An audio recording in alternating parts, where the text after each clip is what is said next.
Mr. Nave, Mr. Valet, are we ready? Yes, we are. All right. We're on the record. This is file 23-2307FT, People of the State of Michigan versus Brandy Sue Jones. Would you state your name for the record, please? Brandy Sue Jones. Thank you. And Ms. Jones is appearing via video from the Montcalm County Jail. She is represented by Matt Nave, who's present in the courtroom. Also present in the courtroom is Chief Assistant Prosecutor Ryan Valet. Ms. Jones, we're here for purposes of arraignment on a felony complaint. It is alleged that on or about August 8th, 2023, in Eureka Township in Montcalm County, Michigan, that you did commit the offense of failure to stop at the scene of an accident when at fault, resulting in death. It's alleged that being the driver of a Volkswagen Jetta who caused an accident upon Wise Road near West County Line Road, property open to the travel by public, and knew or had reason to believe that you had been involved in an accident, did fail to immediately report the accident to the nearest or most convenient police agency or officer in order to comply with the requirements of state law when there was a reasonable and honest belief that remaining at the scene would result in further harm, and stop the vehicle at the scene of the accident and remain there until you had complied with the requirements of state law. And the accident resulted in the death of Jamison Lafferty. Ma'am, this complaint carries a habitual offender third offense notice. Therefore, the penalties of this offense are subject to enhancement, twice the maximum sentence on the primary offense. Therefore, this is a felony punishable by up to 30 years term of imprisonment and or a $20,000 fine. And a defendant may be convicted for each death arising out of the same transaction, and the court may order consecutive sentencing. Count 2 alleges that you did fail to stop at the scene of an accident resulting in serious impairment or death. It's alleged that you did, being the driver of a Volkswagen Jetta who knew or had reason to believe that you had been involved in an accident upon Wise Road near West County Line Road, property open to the travel by the public, did fail to immediately report the accident to the nearest or most convenient police agency or officer in order to comply with the requirements of state law. When there was a reasonable and honest belief that remaining at the scene would result in further harm, and stop the vehicle at the scene of the accident and remain there until you had complied with the requirements of state law.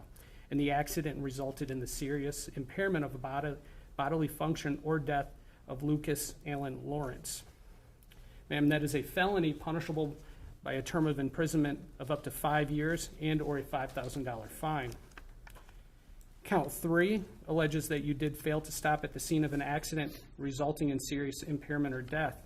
It's alleged that being the driver of a Volkswagen Jetta who knew or had reason to believe that you had been involved in an accident upon Wise Road near West County Line Road, property open to the travel by the public, did fail to immediately report the accident to the nearest or most convenient police agency or officer in order to comply with the requirements of state law. When there was a reasonable and honest belief that remaining at the scene would result in further harm, and stop the vehicle at the scene of the accident and remain there until you had complied with state law. And the accident resulted in the serious impairment of a bodily function or death of Zeke Robert Rausch. Ma'am, that is a felony offense punishable by a term of imprisonment of up to 5 years and or a $5,000 fine. Ms. Jones, do you understand the charges and maximum penalties that the court has read?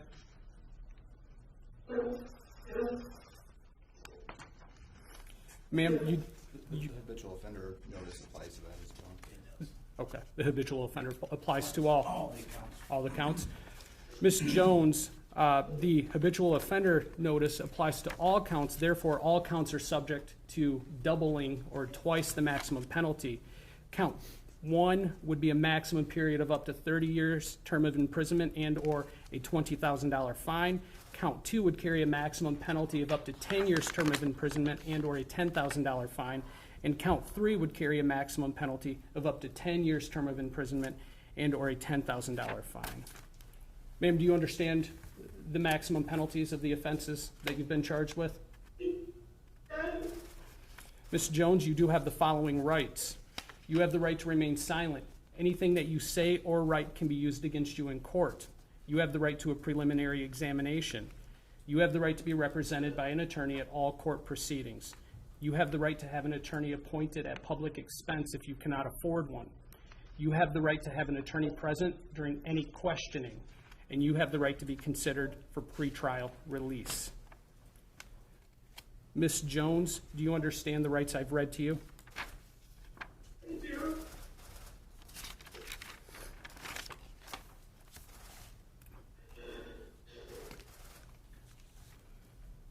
Ms. Jones, the court will enter not guilty pleas on your behalf, and this matter will be set for a probable cause conference on Wednesday, August 23rd, 2023 at 10 a.m.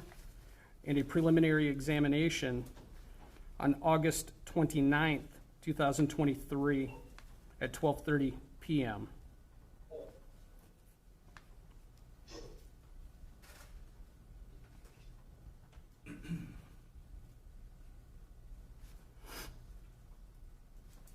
Mr. Nave, do you have any comments regarding bond for Ms. Jones? I do. So, as the court is likely aware, Ms. Jones has a parole hold. She's not going to be eligible for release. So while I definitely request a reasonable bond in this file, it's informed by that, and if that status does change, we can file the appropriate motion.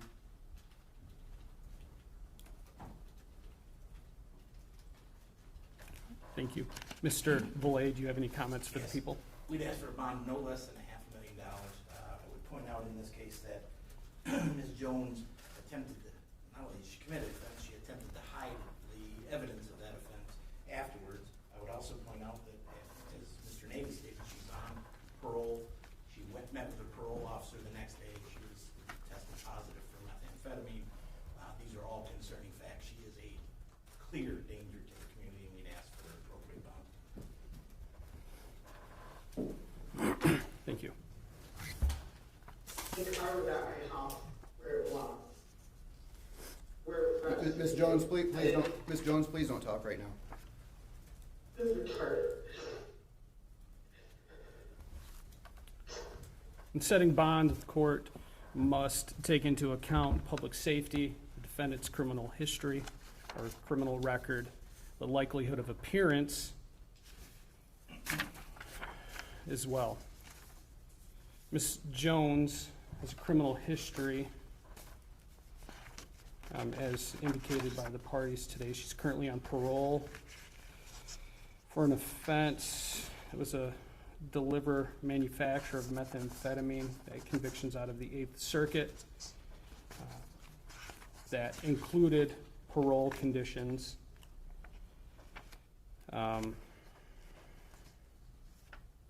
That the probable cause that was taken on the warrant earlier today by the court, as well as what Mr. Valet had indicated, were violations of parole conditions.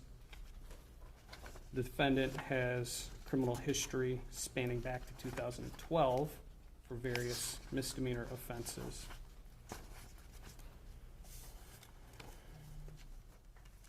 The gravity of this offense offenses are serious. Additionally, with the information provided during the probable cause,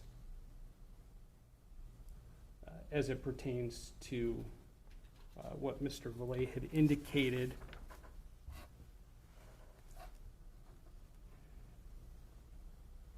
that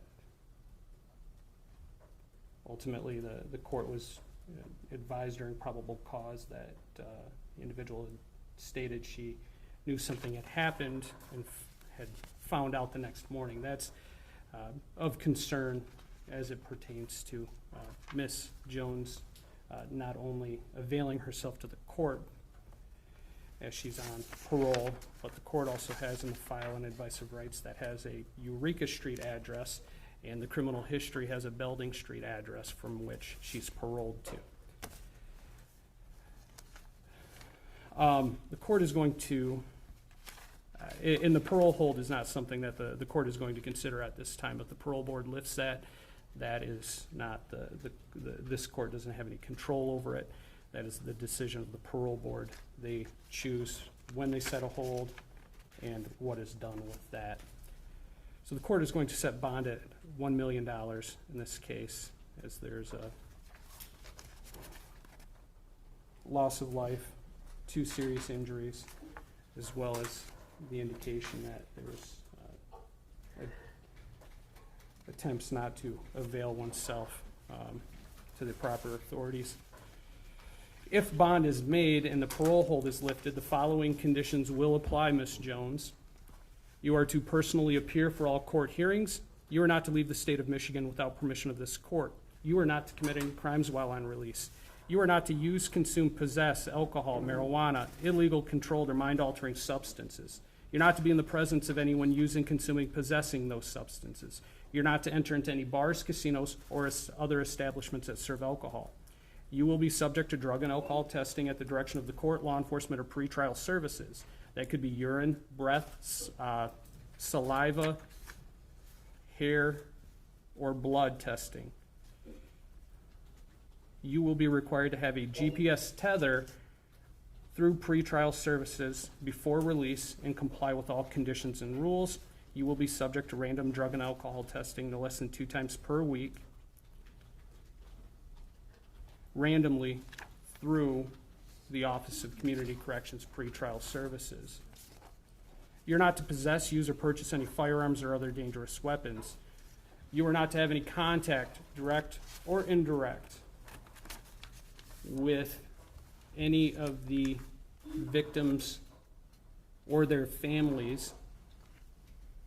You're not to assault, harass, intimidate, beat, molest, wound, stalk, or threaten, or engage in any other behaviors that would place those individuals in reasonable fear of bodily injury. You're not to go to any place where they may work, live, or attend school. You will be on house arrest if bond is posted. The only exception for leaving would be in medical emergencies, drug and alcohol testing, or court hearings, or meeting with an attorney as it pertains to this case, or parole agent. You're not to operate any motor vehicles of any kind. You're not to have any contact with any person on probation or parole, and you're not to engage in any assaultive or antisocial behaviors.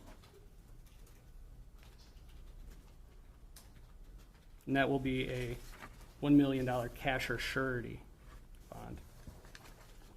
Ms. Jones, do you understand the conditions that the court has read to you? No, I don't. I'm done with this. I can't live it here.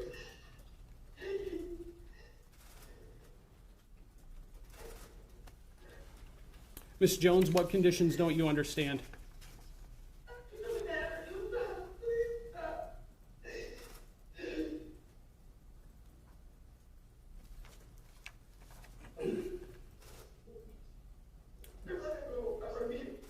Mr. Nave, do you have any comments? No, I can meet with Ms. Jones to make sure she understands the court's requirements. All right, thank you. Mr. Nave or Mr. Valet, anything further for this arraignment? No, thank you. No, thank you. Thank you.